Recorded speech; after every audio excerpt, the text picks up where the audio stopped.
Start करेंगे circles का। तो सर्कल्स के चैप्टर की एक्सरसाइज स्टार्ट करने से पहले इसकी थ्योरी को समझना बहुत आवश्यक है, बहुत जरूरी होता है। वेरी वेरी इंपॉर्टेंट कंसेप्ट हैं इसकी, जो आपको एक्सरसाइज पढ़ने से पहले समझ में आनी चाहिए।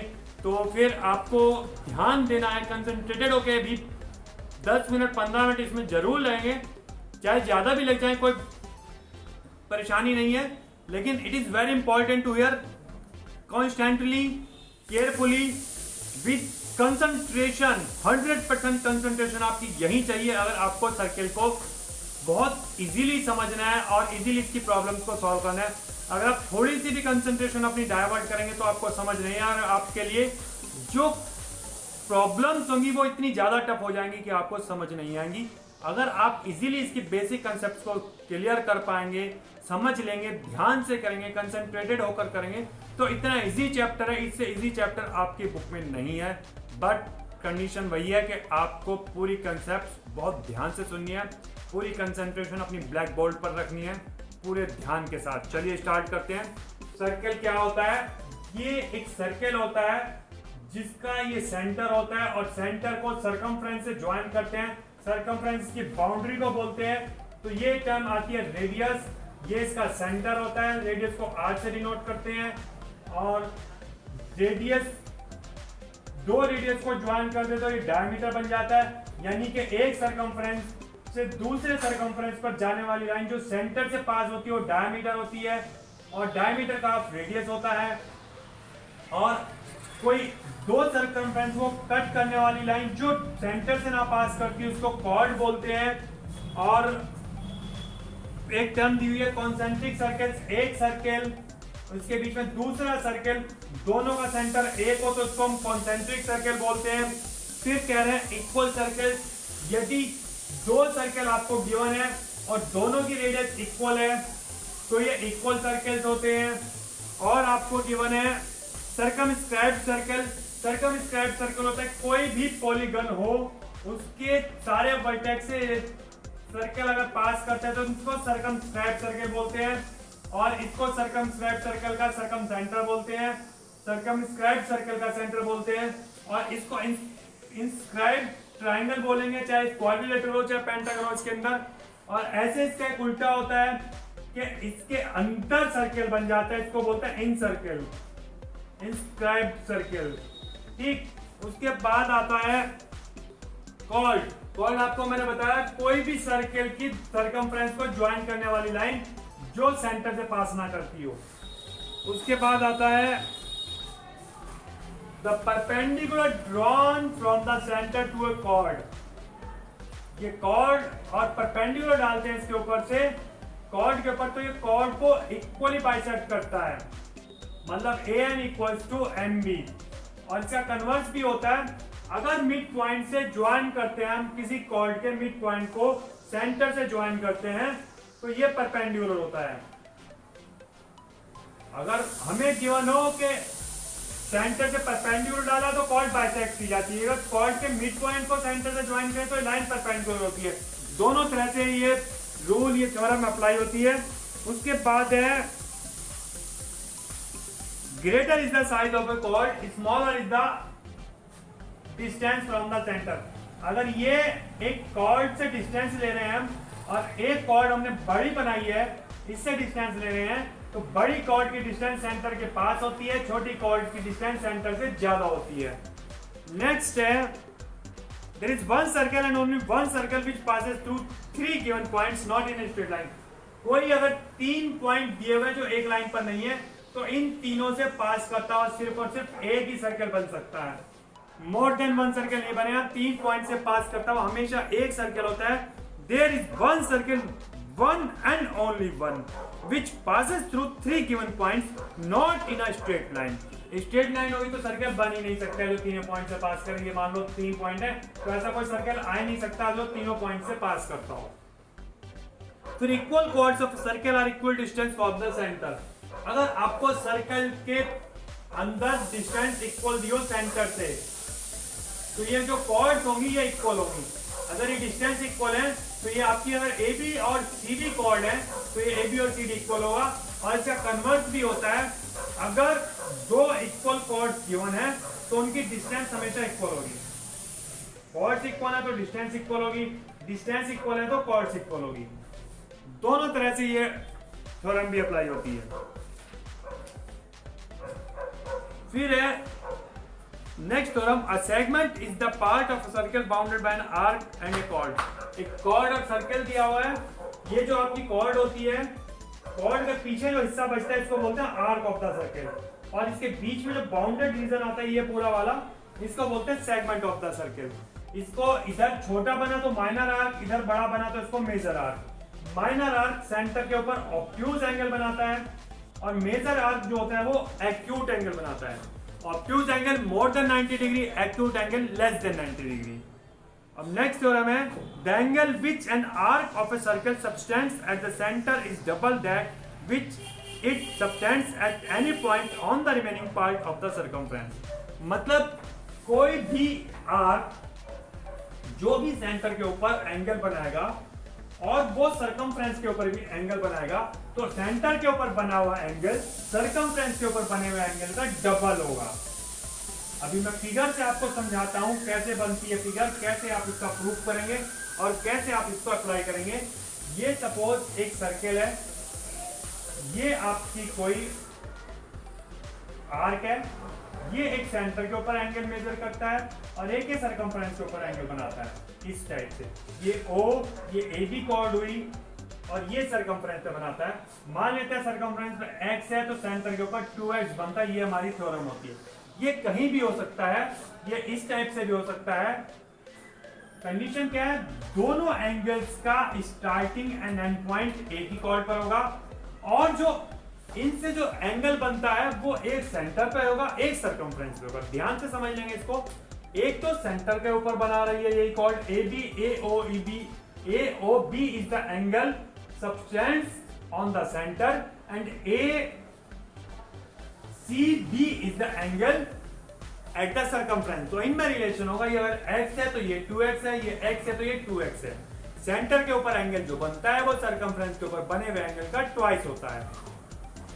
और इसके बाद इसको प्रूव कैसे कर सकते हैं, इसको ज्वाइन कर लें अगर हम, ये आइसोस्केलेस ट्रायंगल बनेगा, ये भी आइसोस्केलेस ट्रायंगल बनेगा।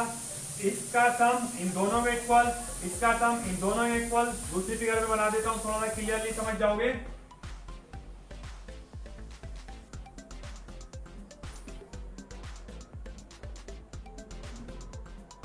ये हमने कंस्ट्रक्शन करी, ये क्योंकि दोनों रेडियस हैं, ये रेडियस है OA और OB तो इक्वल होंगी, तो ये एंगल्स भी इक्वल हो जाएंगे, ये एंगल्स भी इक्वल हो जाएंगे।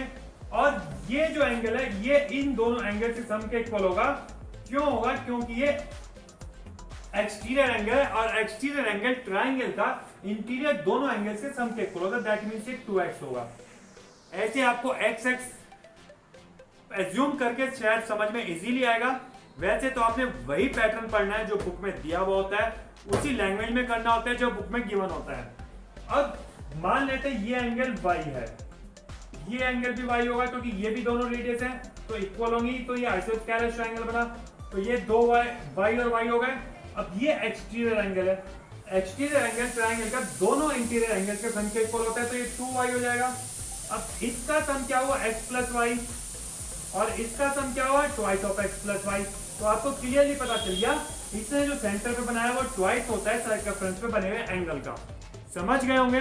इसी तरीके से इसका प्रूव करते हैं। सिर्फ प्रूफ में क्या लिखना होता है, x और y ना लिख के angle AOB equals to angle ABC twice of angle ABC। वही प्रूफ में लिखना होता है, सिर्फ वर्ड्स में लिखना होता है। लैंग्वेज वही होती है, सिर्फ x से आपको समझना इजी हो जाएगा, करना वही है आपको। नेक्स्ट थ्योरम है, angles in the same segment of circle are equal. अभी आप सेम सेगमेंट के लिए देख सकते हैं, हमने यहाँ पर ये फिगर बनाई थी, एक सर्कमफ्रेंस पर ये फिगर ड्रॉ की, उसी ट्रायंगल में एक सर्कमफ्रेंस पर ये ड्रॉ की, इसका ये ट्वाइस और इसका भी ये ट्वाइस, तो ये दोनों आपस में इक्वल होंगे। ये इसका प्रूफ है। पहले इसको प्रूफ कर लेते हैं। जब हमने ये प्रूफ कर लिया, ये इससे भी तो रिलेशन ही होगा सर्कमफ्रेंस पर और ये सेंटर पर, तो इसका ये ट्वाइस, इसका भी ये ट्वाइस, तो ये दोनों आपस में इक्वल। ये भी समझ में आ गया होगा आपको। उसके बाद the angle is a semi circle is a right angle. Semi circle क्या होता है? सर्कल का आधा। ये अगर हमने रेडियस को डायमीटर खींचा जो सेंटर से पास करता हो, तो ये जो ऊपर वाला हिस्सा बना या नीचे वाला बना आधा सर्कल बना, इसको सेमी सर्कल बोलते हैं। और सेमी सर्कल जो होता है सर्कमफ्रेंस के ऊपर जो एंगल बनाता है वो 90 डिग्री होता है। क्यों होता है? वो भी इसी थ्योरम से आता है। सेंटर पे बना हुआ एंगल सर्कमफ्रेंस पे बने हुए एंगल का दुगना होता है। ये सर्कमफ्रेंस पे बन रही straight line means 180 degree angle होगा, तो सर्कमफ्रेंस पे बनेगा उसका हाफ 90 डिग्री बनेगा। ये थ्योरम भी इसी से प्रूव हुई, ये थ्योरम भी इसी से प्रूव हुई। इस थ्योरम को आप समझ गए तो आप सारी थ्योरम समझ गए। ठीक, उसके बाद है साइक्लिक प्रॉपर्टीज। साइक्लिक प्रॉपर्टीज होती हैं अगर किसी सर्कल के अंदर कोई एक क्वाड्रिलेटर बना हुआ है और उसके चारों वर्टेक्स इसकी सर्कमफ्रेंस के ऊपर है,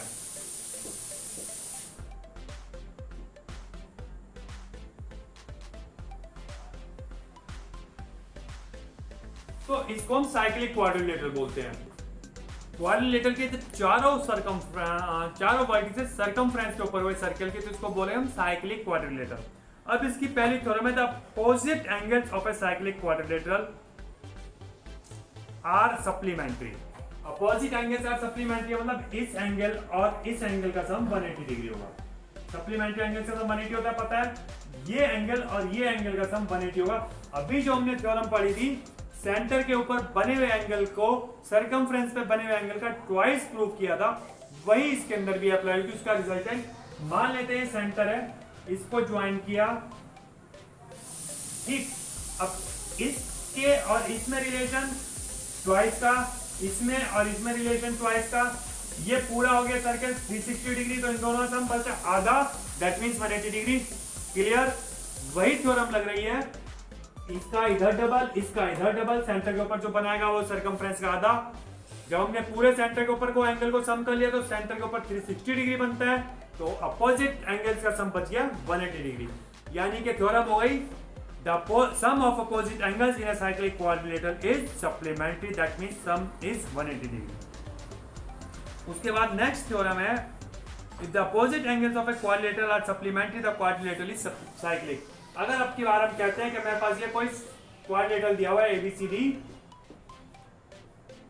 और इसके अपोजिट एंगल्स B और D का सम 180 डिग्री है, तो हम इसको कह सकते हैं कि ये एक साइक्लिक क्वाड्रिलेटरल होगा। यानी इसके चारों वर्टिसेस अगर हम ड्रॉ करेंगे तो एक सर्कल के सर्कमफ्रेंस के ऊपर आएंगे। नेक्स्ट थ्योरम है the exterior angle of a cyclic quadrilateral is equal to the interior opposite angle. अब की बार कह रहे हैं कि ये अगर एक साइक्लिक क्वाड्रिलेटरल दिया हुआ है तो इसका एक्सटीरियर एंगल किसी भी एक साइड को जब हम बाहर प्रोड्यूस कर देते हैं तो वो एक्सटीरियर एंगल कहलाता है। तो ये जो एंगल है डायरेक्टली अपोजिट एंगल के इक्वल होगा। इस साइड को प्रोड्यूस किया तो इसके इक्वल होगा। क्यों होगा?